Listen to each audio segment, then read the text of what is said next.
Little by little, I think everybody's going to start to come on. Welcome all. My name is Barbara Rosenberg, and I'm a senior advisor for ElderWorks Educational Services. We are a not-for-profit 501c3 whose mission is to provide assistance for seniors in senior living, in home care, and all sorts of resources. If you look at our website at ElderWorks, ELDERWERKS.org, we will be able to assist you in many capacities, be it legal, be it home, be it senior centers, be it any kind of Medicaid, Medicare. We have a lot of resources in our directory. We sponsor a wonderful day coming up August 31st, a senior expo that will be held at the Trifon Center in Hoffman Estates. So you can look at our website for that. You can also help us volunteer at any time, make a senior smile. We really help create cards to distribute out throughout the different counties to people that are in need and need some joy. And we also produce the ElderWorks directory, which is free to the public, always available at 251 East Northwest Highway in Palatine, 9 to 5, Monday through Friday. And it is an amazing, amazing resource again. Advertising opportunities are available in there. So we do CEUs, continuing education units, for nurses, social workers, and nursing home administrators. But the other greater part of what we do is consumer events like today. And I'd like to talk a little bit about Mark Levin. And he is a certified Medicaid planner and certified financial planner who helps individuals and families protect their assets from being spent down by home health care and nursing home costs, because everything that we do is private pay. Retirement communities are private pay, home care is private pay, etc. And after 30 years of sharing his clients' frustrations and disappointments over being declined for traditional long-term insurance, Mark has uncovered several different strategies and products that address families' needs for financial security and peace of mind. His course, It's Almost Never Too Late to Plan for Long-Term Care, explains how even couples and individuals who are on the brink or are getting nursing care can at least prevent some of their savings from being lost. So I'd like to introduce Mark Levin. Thank you. And by the way, any questions, this event is being recorded. Any questions that you have, put in the chat for the end of the presentation. So just want to let you know, you can take screenshots if you like. This presentation can be shared through email. There will also be a survey at the end of this. So just wanted to add that as well. Okay, enjoy everybody. Thank you, Barbara. First, I'm going to just share my screen with you, and then we're just going to talk a little while. And give me one moment.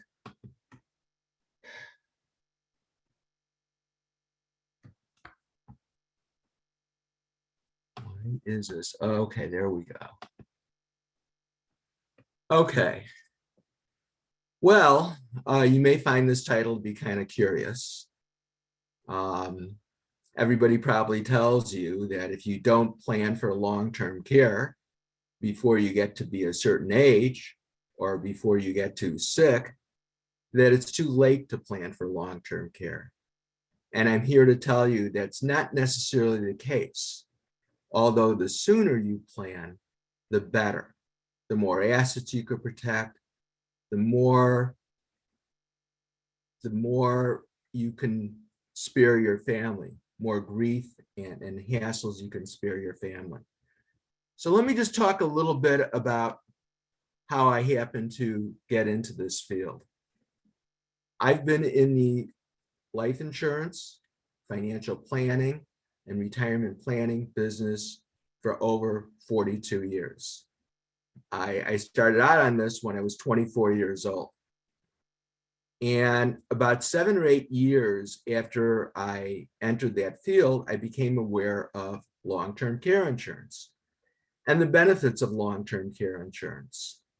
And as a result, I tried to convince my parents to get long-term care insurance. And of course, my father was rather resistant. Both him and my mother were in great health. And so why should they have to worry about this? It's never going to happen to them. So when I brought it up to him, initially his response was, well, maybe the government will take care of it. We know, well, the government can't take care of much of anything.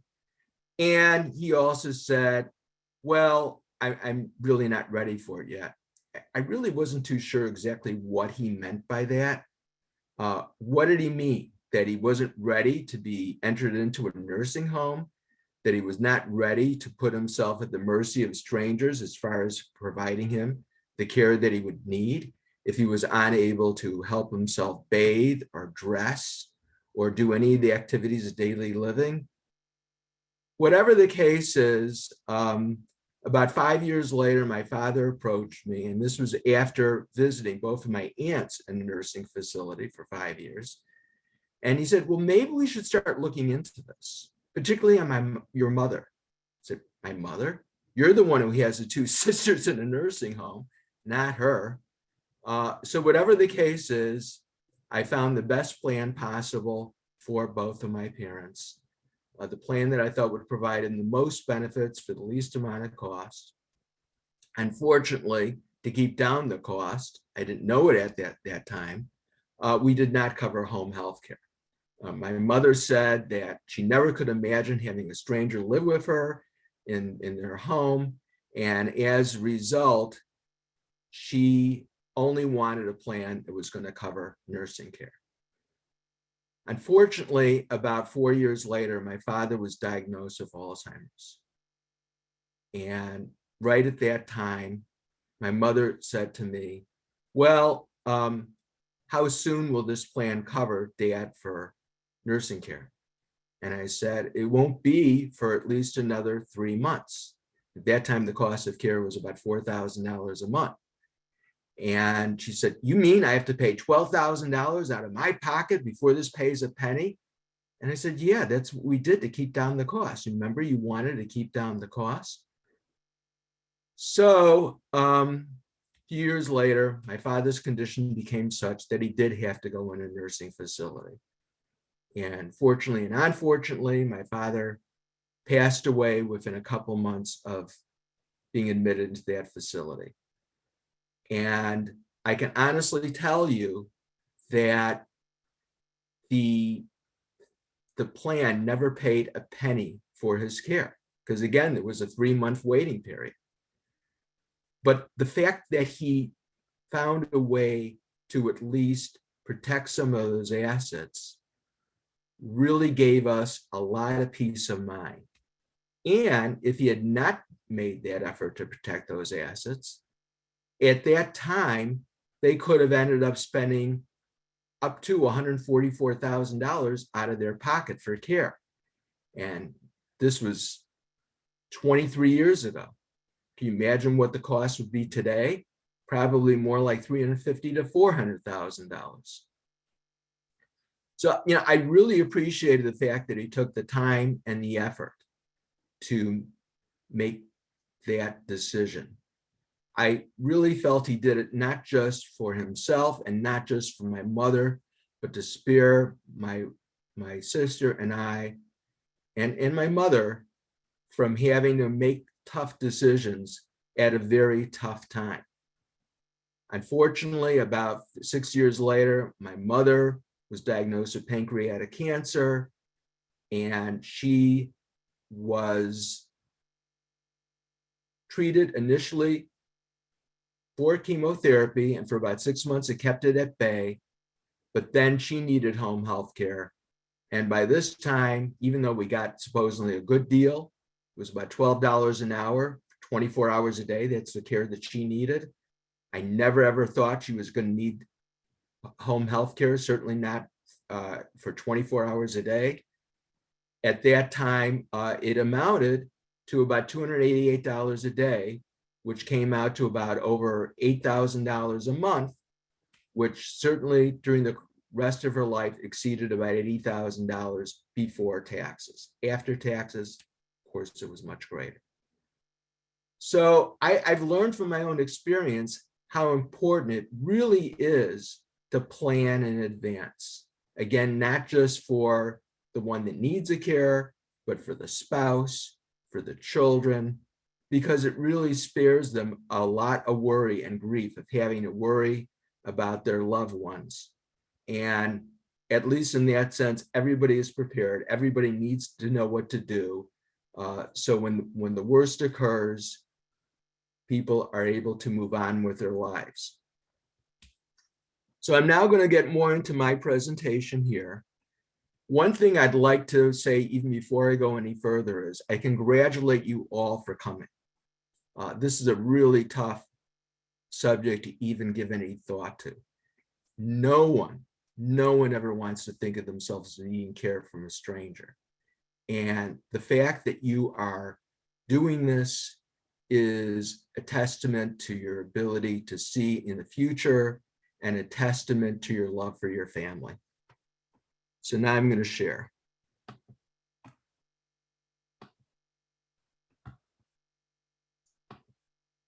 Okay. So this, I do not know why the screen is not moving. There we go. All right.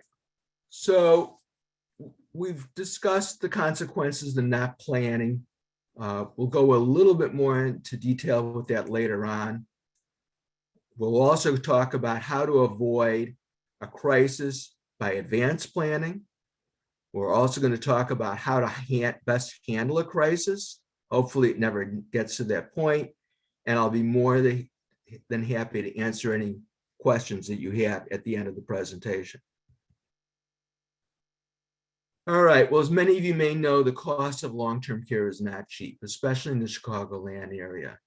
The average cost for nursing home care, and this is for semi-private care, is about $7,700 a month, and that can amount to $92,000 a year before taxes. The average stay in a nursing home is 2.3 years. So multiply 2.3 by $92,000, that's $207,000. Keep in mind that's the average stay for both males and females. For females, it's about 50% more than it is males. And even more astounding is the cost of medical care is going up much faster than the cost of inflation. And as we all know, inflation is going up pretty fast at this point. The cost of medical care has been going up for the last 20 years, about 6%.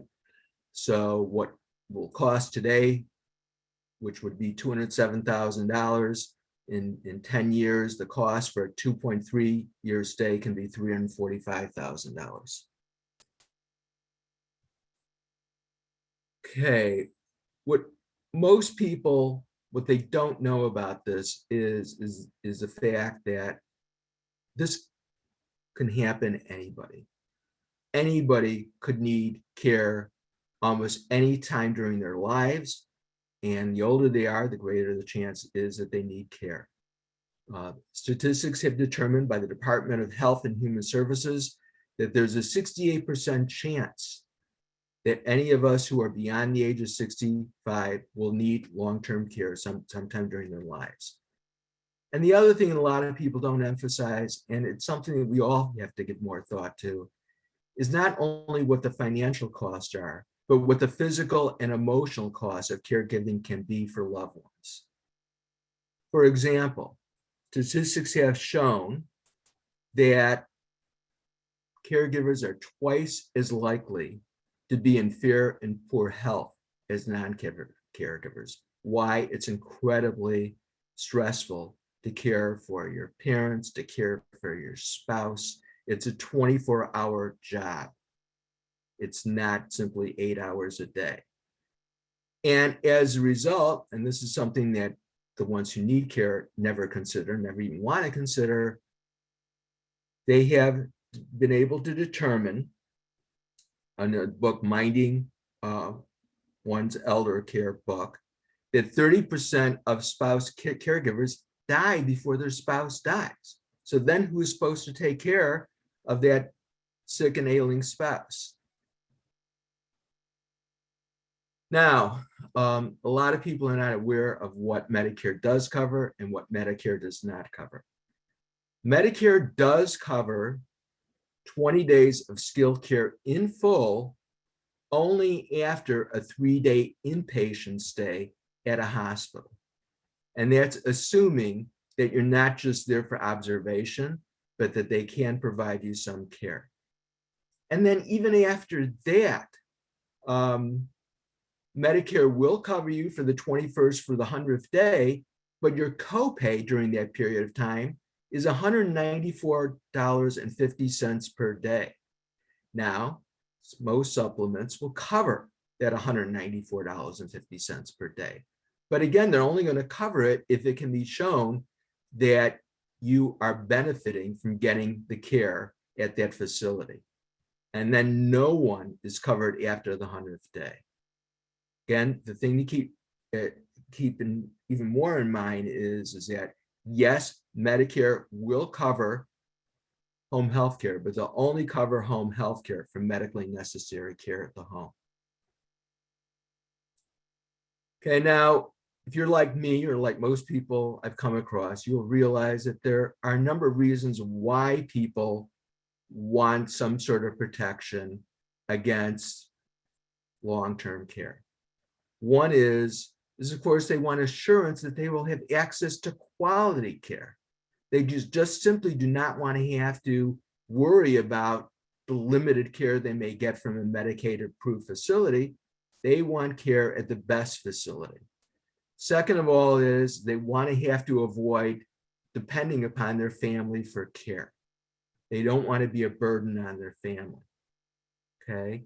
And I'm not talking about necessarily financial burden. I'm talking about a burden as far as time and effort and grief. They also want to preserve their financial independence. And finally, they would like to pass at least some of their assets onto their family before they pass away, whether that to be their children or whether it be for their grandchildren for college education. So how can you pre-plan for long-term care? Well, there are a number of different options. One is traditional long-term care. The other one is hybrid single and limited pay premium life insurance. There's some home health care coverage options. And finally, there's irrevocable Medicaid and funeral expense trust. Incidentally, all this material is my opinion or is cited as source or authority. If you may notice, there are footnotes to all the statistics and information I've shared. Also, only generic products are going to be described during this presentation. So even though I'm going over all these different options, none of them is meant to be a specific recommendation for you. None of that, of course, can be given until you give me a better idea of what your situation is and what you want to accomplish. Okay, so the first option is traditional lifetime pay long-term care insurance, which you're probably all very familiar with. But let's go through the benefits and as well as the downsides of it.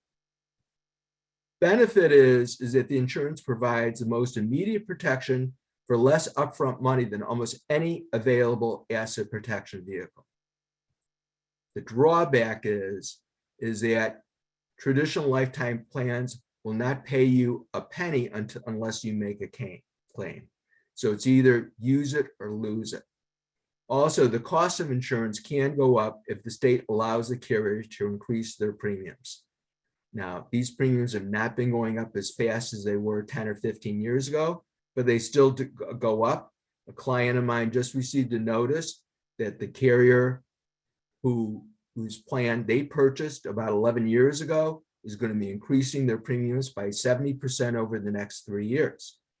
Well, in some ways it sounds drastic. In another way, when you consider the fact they haven't received one increase at all during the first 11 years, it's not so drastic. Now, there is one program the state provides now, which is called a partnership protection plan. And the partnership protection plan can basically double your protection. It's of greatest interest to people who have somewhat limited assets. So let me give you an example. Bob purchases $300,000 of coverage from a company offering a tax qualified plan through the state. When Bob's policy finishes paying off the benefits, the state will exempt the last $300,000 of assets that Bob has from Medicaid spend down. So for someone who has a few million, may not mean that much. It's only going to exempt the last 300,000. For someone who does not, it could mean something big time.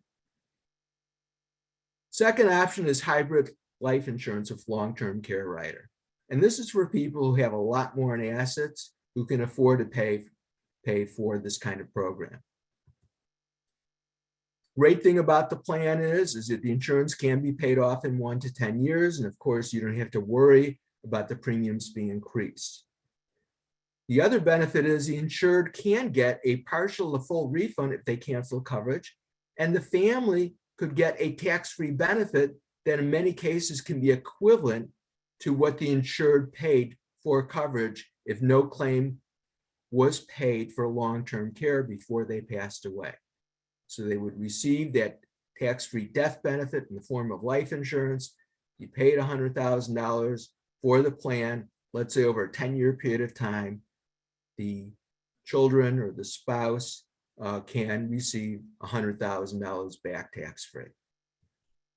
The drawback is that many people cannot afford to make the lump sum payment or even the payments over a period of 10 years.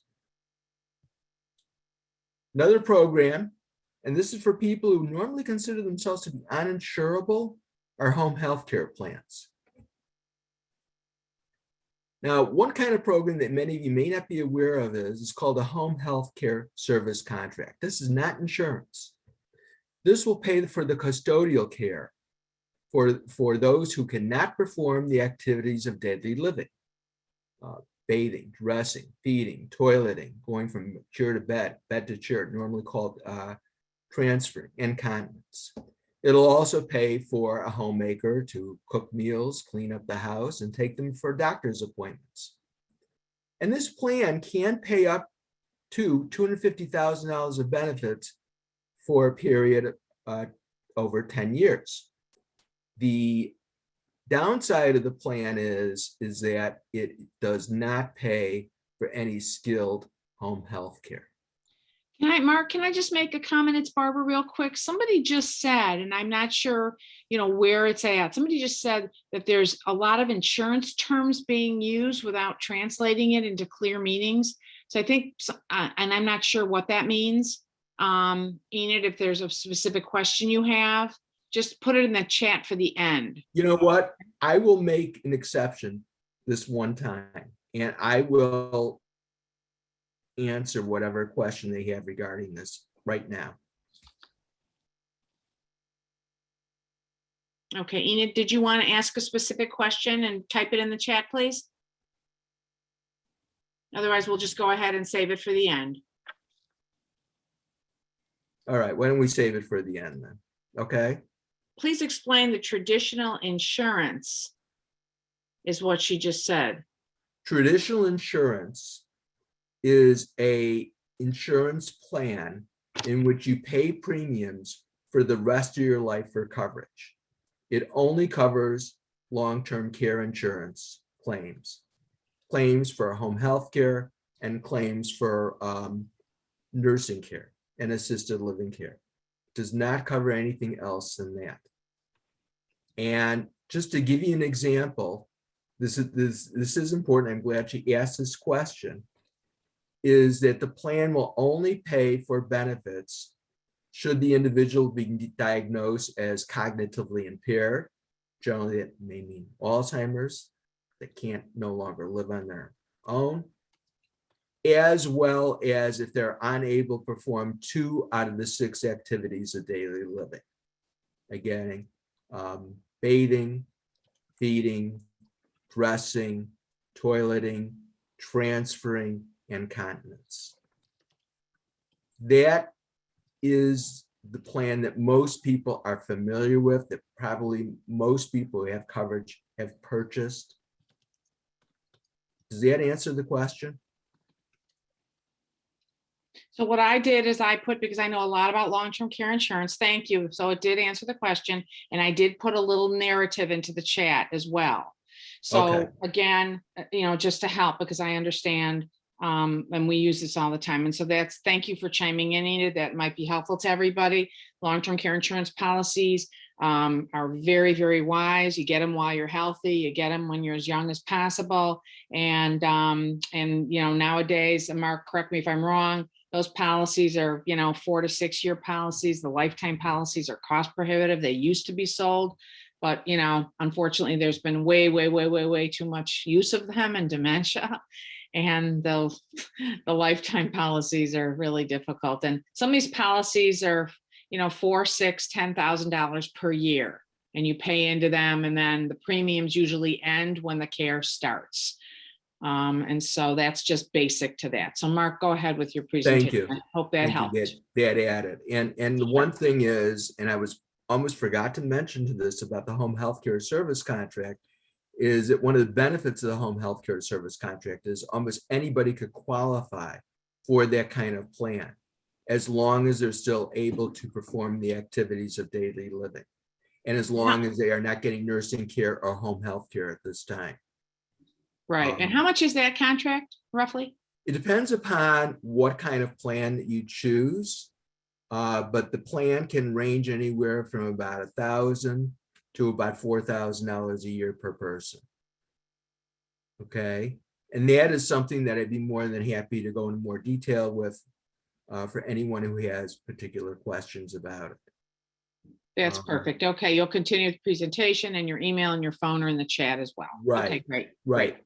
And the other thing to consider about this plan too is almost anyone in any age can qualify for this plan, and the premium is not based upon age. So for example, I have some good friends who have parents who are well into their mid to late 90s, and that plan is currently paying for some of their care. Okay, not all of their care. It is somewhat limited, but something is certainly better than nothing, and it does pay more than what it cost. Okay. All right. Another option is short-term home health care insurance. Now, this is insurance. You do have to answer medical questions. This covers primarily skilled care and physical therapy for up to 1 year. Okay.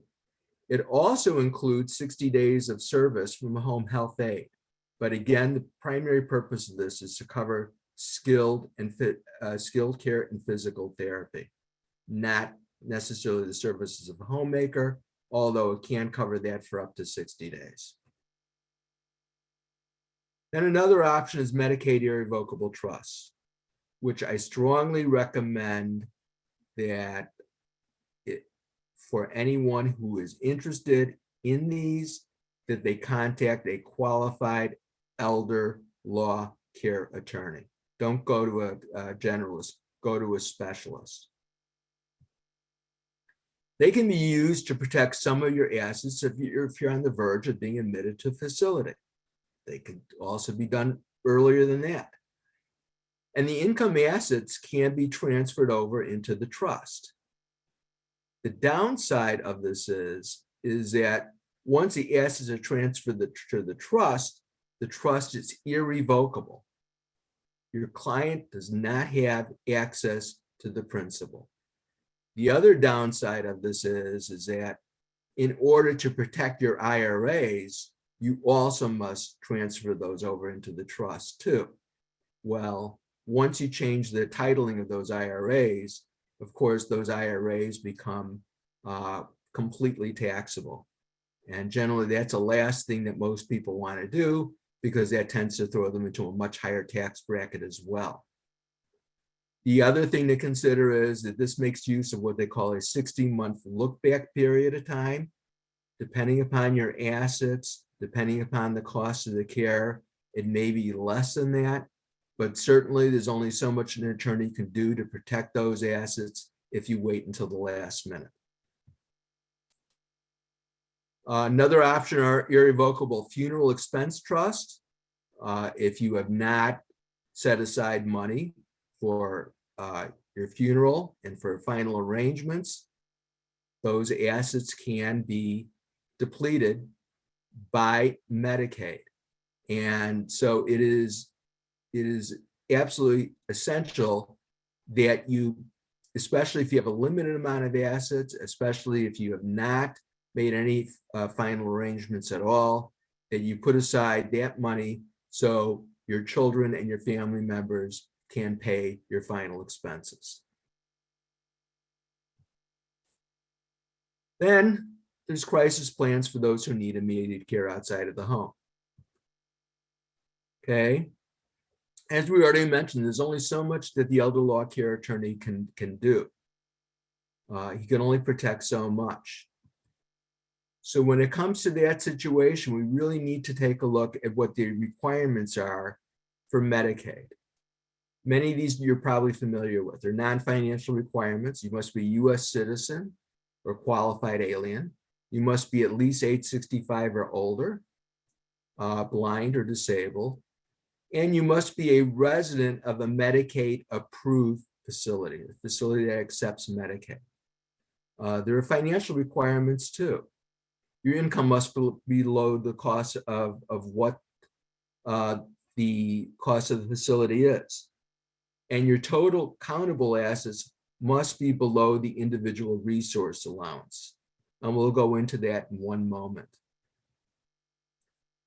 Okay, as far as income allowance is concerned, in the state of Illinois, the community spouse can keep up to $2,739 per month. And in doing so, they can receive some of the ill spouse's income to help support themselves so they could live in their home and they can continue to live comfortably. The community spouse can also keep up to $109,560 of assets over and above what the value of their home is. But one thing to keep in mind is that if you no longer are married, you can only keep $2,000 of those assets. So how do you qualify for Medicaid? Well, the first thing is by spending down assets to eliminate countable assets, preventing Medicaid eligibility. You cannot simply give away your assets. If you give away your assets 60 months before you need care, you will be penalized. You can spend down those assets though, and therefore eliminate some of those countable assets by paying off your mortgage and other debts, by purchasing or improving exempt assets such as your home, your vehicle, your household furnishings, or by purchasing a funeral expense trust. Now, many people will say, but I have too much in assets. So what can I do to accelerate my eligibility for Medicaid? Okay, you could do this by utilizing Medicaid compliant annuities. Medicaid compliant annuities are single premium immediate annuities that contain no cash value and provide an income stream to the owner. The Medicaid compliant annuity allows you to eliminate excess countable assets. Those assets then can provide you some income. Medicaid compliant annuities are irrevocable. They cannot be altered, revoked, or changed. The maximum length is determined by the owner's life expectancy, and it pays equal monthly payments during the term. And in most cases, the state Medicaid agency must be named as a primary death beneficiary on those annuities if you do not outlive the amount of income that is being paid by those annuities. So if the owner dies before the full cost of care, but if the owner dies before the full cost of care is paid, then the secondary beneficiary can pick up the balance. And that could be the children or the spouse. Okay, how am I doing as far as time? Barbara? Yeah, I'm here. Yeah. How am I doing as far as time? It's 10:34. Okay, I think I'm doing okay then, right? I think it's only gonna take about another 10 minutes. Yeah. Okay. Perfect. All right. Okay. All right, so let me give you a case study. Okay, Don is 81 and Sue is 79, and they're married. And unfortunately, Don was recently diagnosed with dementia. Don must enter a nursing home that costs $8,000 a month. Sue, of course, is worried they will quickly deplete their life savings, leaving her destitute. Okay, so again, this is determining how you can make use of a Medicaid compliant annuity. So how do we do that? Well, first of all, we take a look at what their countable assets are. Okay, her countable assets outside of her home is $300,000. And in the state of Illinois, you're allowed to keep $109,560 even as your spouse receives care. Okay. So the amount that Don, but we also know that the amount that Don can keep is only $2,000, which means that there's still another $188,440 that the state can claim to pay for Don's care. So Sue funds the entire spend down amount of $188,200 into a Medicaid compliant annuity. Her life expectancy is 10.35 years, which is 124.2 months. This is the payout term of her annuity. Okay. And again, the primary beneficiary would be the state Medicaid agency. The secondary beneficiary in this case are her two children. So Sue funds the entire spend down amount of $188,400 into a Medicaid compliant annuity. Again, her life expectancy is 10.35 years, which is 10 years, which is 124 months. So you divide the single premium of $180,440 by 124 months. That means that the Medicaid compliant annuity at this point will be paying $1,519 to Sue, so Sue can continue to live in her residence. That comes out to $192,208. So by purchasing this Medicaid compliant annuity, and at the same time applying for Medicaid, Sue eliminates the spend down amount, and Don is immediately eligible for Medicaid. Sue's income is also increased up to $2,739 because she initially started out with $1,200 in Social Security. She's getting, let's say, $1,539 in Medicaid compliant income, and that increases Sue's total income to $2,739. The $2,719 was based upon last year's data. So there are a number of different benefits to this. First of all, the countable assets are transferred over to the Medicaid compliant annuity, and that qualifies Don for only the cost, only having to pay for the cost at the Medicaid facility.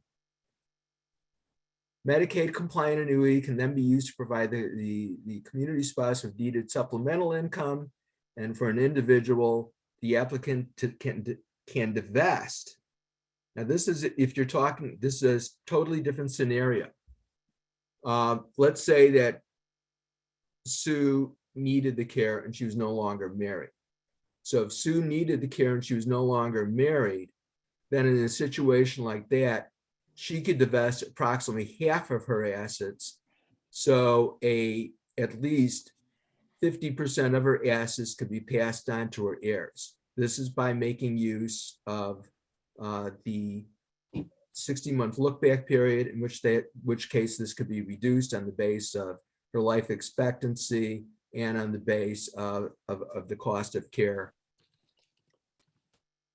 So the one thing that I'd like to stress to all of you is while it's almost never too late to plan for long-term care, the personal and financial costs for not planning in advance can be great, not just for individuals, but for their families.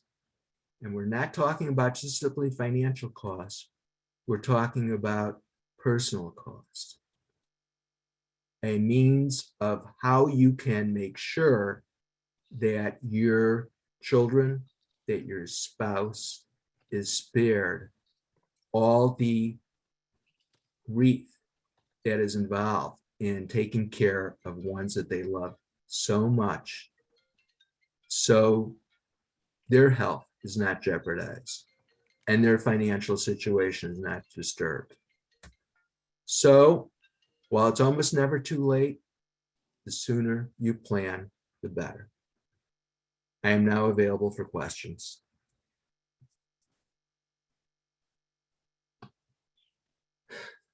Hi, everyone else. Such great information. And again, there's just been, this language, this is my 37th year in senior living. We have to be really versed in senior living and all these different options. So I know a lot about it, but to have this presented in just 40 minutes, it's a lifetime of learning.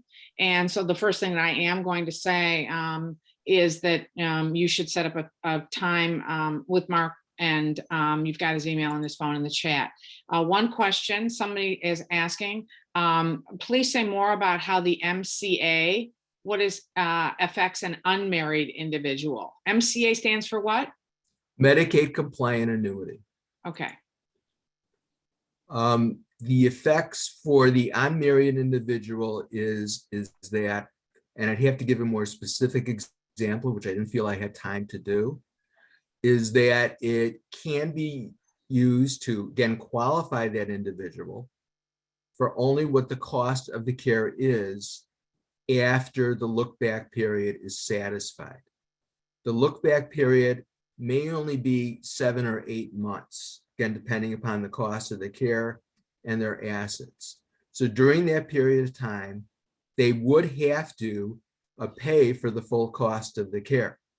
But once that look back period is satisfied, the MCA can be used as a tool to enable them to pass on 50% of their assets onto their children, or onto their children, or to any other loved ones other than their spouse.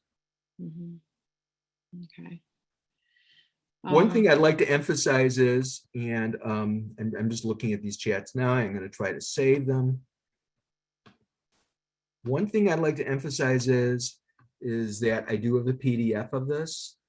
So for anyone who is interested in me sending them a PDF, please let me know. Please send me a message to my email. I'll be more than happy to provide you with the full presentation. I want to add a little something about, the Medicaid piece as related to senior living. I need to ask that. And Lois, you've got a question, and I'll get that 1 second. I just want to say that in senior living communities, which are all private pay, there is a type of senior living community called supportive living. Supportive living is senior living. There's not a lot of them, but it's senior living with meals, housekeeping, some basic care, and so forth. And basically, you're turning over your Social Security, et cetera, and they're doing a 5-year look back on spending, and you're left with and they take whatever income you have, and you're given a $90 per month allowance for supportive living. So people say, well, why $90? I have $3,000, $4,000. Well, what do you think an apartment, meals, housekeeping, staff, care, what do you think that costs? So I have to add that piece, because the Medicaid piece to senior living is called supportive living, and there's very few communities. So something else in the chat, somebody wrote, can you talk about what to look for in hybrid life insurance policies? Yeah. Well, the good news with these kind of plans is that once you pay for them, you're done paying for them. You don't have to worry about paying any additional premiums. They're not subject to pay increases. But there are a couple of concerns. Number one, the concern is that it's completely based upon how much money you could put into the plan. So And that is either generally a lump sum or over a 10-year period of time. So it's important that you consider this if you have a considerable amount of assets, and if those putting aside that money does not interfere with your ability to collect the kind of income you need to pay for your current expenses. It is not really available. Once you put your money in there, it's there. So when they say that, yeah, you can get a return or you can get some of your money back, you can, but a lot of it can be lost. So it's critical that you consider that as well. The good thing about these plans is they do tend to be a little bit more liberal on their underwriting than other plans. And the other thing to consider about these plans is one way of keeping down the cost is to get a joint policy in which both you and your husband or you and your wife are sharing their pool of coverage. The only downside about it is, though, that the insurance benefit will be passed on to neither of you, but will be passed on at the time that the second person passes away. There are only a few carriers that offer this, but it's certainly something to consider for people who have enough assets that they could put away and not have to worry about going back into those assets later. Someone's asking, why are individuals treated so much differently than married people? I don't know if, what your I'm not opinion sure is what they about that. mean. I'm not sure what they mean. Why are individuals treated so much differently than married people? Do you By mean in who? terms of insurance or coverage? I'm Well, not sure what you mean. yeah. And then someone else is asking about elimination periods. Okay. As far as why they're treated, I guess you mean why they're treated differently by insurance companies. They're treated differently by insurance companies because, of course, when you apply as a couple, you are spreading the risk. So it's not as though the insurance company has to consider only your health, but they also have to consider the medical history of your spouse. So if you're not in that good of health, but your spouse is, that could help you. It could make it more likely for you to get coverage. Even if you two are in excellent health, by applying together, most companies will give you a spousal discount on the cost of the insurance. So it is important to do that because you can't qualify for 10 or 15% less in premiums than you would have otherwise. And finally, if you are insuring for a pool of benefits rather than just individual coverages on one for the husband and one for the wife, then in that situation, of course, you're asking the insurance company to insure you for could be potentially more. When you're both asking the insurance company to only insure you for a shared pool, then of course it's reducing their liability. But the nice thing about it is it's also increasing your flexibility too, because one can go into what the other one's coverage. They can access the benefits that are normally set aside for the other one to pay for the sick one's care.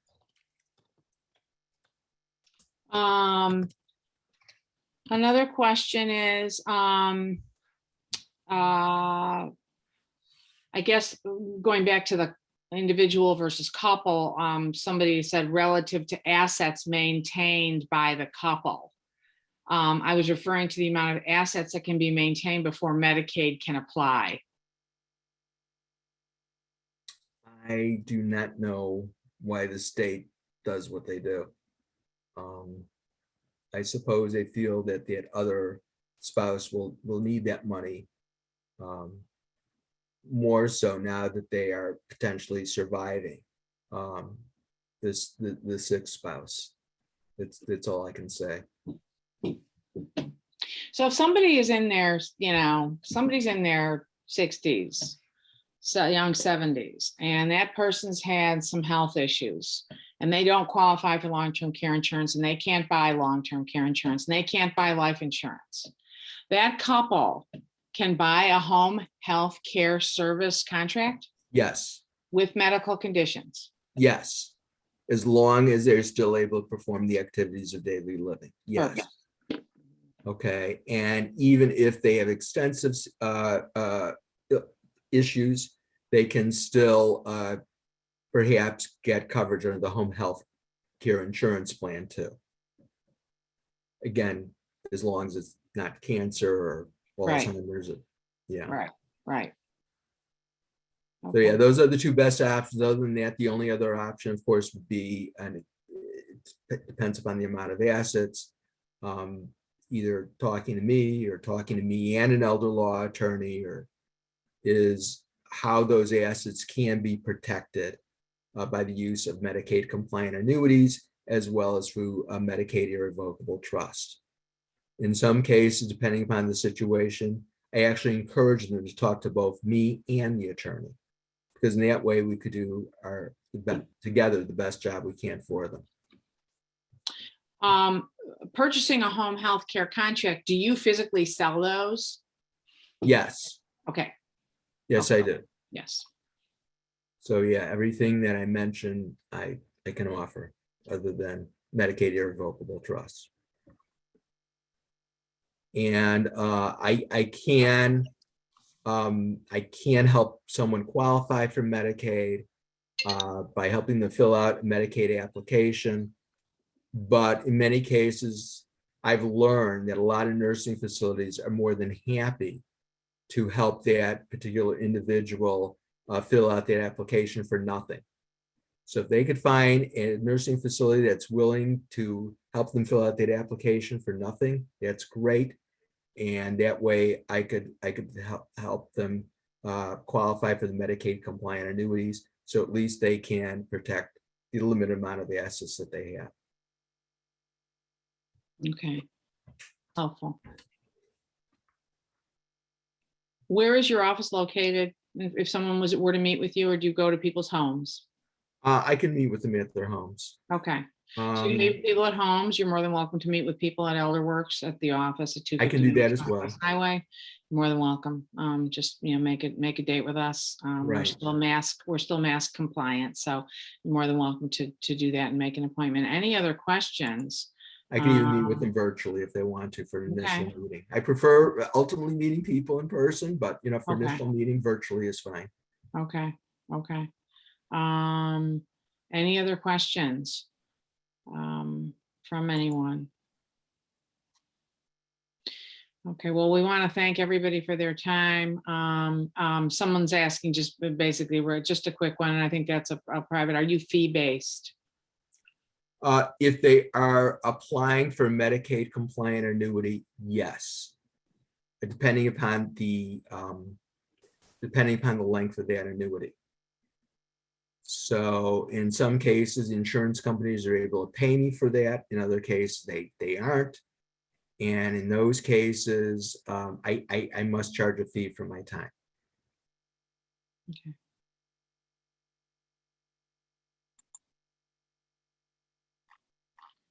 Okay. But Anybody there's else? no charge for an initial consultation. There's no charge for just simply talking via Zoom. So. Okay. Okay. Okay. All right. Well, I think that's it for today. This was really great. And again, this can be viewed on Facebook at ElderWorks, ELDERWERKS Facebook. It's also on YouTube. So it's Living in Perpetuity, which is great. And we very much appreciate your support. Please like us on Facebook. And we appreciate any donations, support from you. We're able to do these programs because of our grants and our donations. And we want to thank you for your time. One last comment. Do we need an attorney if we don't have a lot of assets? We recommend anyone have an elder law attorney or an attorney. You should have an attorney. Mark, you would agree with that? I would, but then again, it depends on how much assets that they have. Right, right. I would agree, even if they have a limited amount of assets, very limited amount of assets, it's probably a good idea to contact an attorney. And the reason being is for the purposes of having the attorney design a durable power of attorney, by which in the event that they are not capable of handling their own financial affairs, at least they could designate a loved one or a friend who can handle their assets for them. So those assets could be used for their care at that time. It's a good idea to have an attorney to design a healthcare power of attorney. So someone can make healthcare decisions for them if they can't make them for themselves. A living will, which I think most of you are familiar with, and at least some sort of simple will. So unless you have any of those things, you should still contact an attorney. And I put that in the chat. The POA healthcare, POA property should be done with an attorney, wills, trusts, etc. Nothing should be done with online forms. They are not complete. No, they aren't. They are not specific. They are not complete. So that's very integral to this whole process. Right. One of the first questions we ask our clients, do you have your powers of attorney set up? Right. And in case, you got to make sure that everybody's of decisional capacity. That's the whole thing. When, people are panicked, like, where's the money going to come from? How's this going to happen? How's this, you've got to make sure. And many times in marriages anyway, there is a spouse that's been appointed the power of attorney for healthcare, and that person's got dementia. You have to keep these things timely and change these things. And so Barbara, would I be correct in assuming that you asked me all the questions in the chat? Correct? I did. Mhm. Good. Okay. I did. Because I just can't do that. All set? It's all Well, good? I hope you got a lot out of this. I really do. And I do Mhm. welcome any questions that you have. I know this is a really tough topic, but it's one that we all must face. I'm 66 years old. I'm beginning to see some of my friends having some issues that they didn't have before. No one ever wants to give some thought to this, but it's all part of life. And as a result, it's one thing that we all must plan for, just like we get wills or make funeral arrangements or anything like that. So if worse comes to worse, we are prepared and our family is prepared. So again, I all encourage you to plan for long-term care, whatever way you feel is best. On that note, thank you so much, Emily, our office manager. Thank you, Emily, for all your time as well. You're amazing, Mark. Wonderful information. We really appreciate it. And there's an evaluation form that is right here in the chat that is electronic, very easy to fill out, and it will pop up at the end here. So thank you, everybody, for your time. And again, if you want to review this again, you can see it on Facebook and on YouTube. Have a great day, everyone. Thank you. Bye. Bye. Bye, Mark.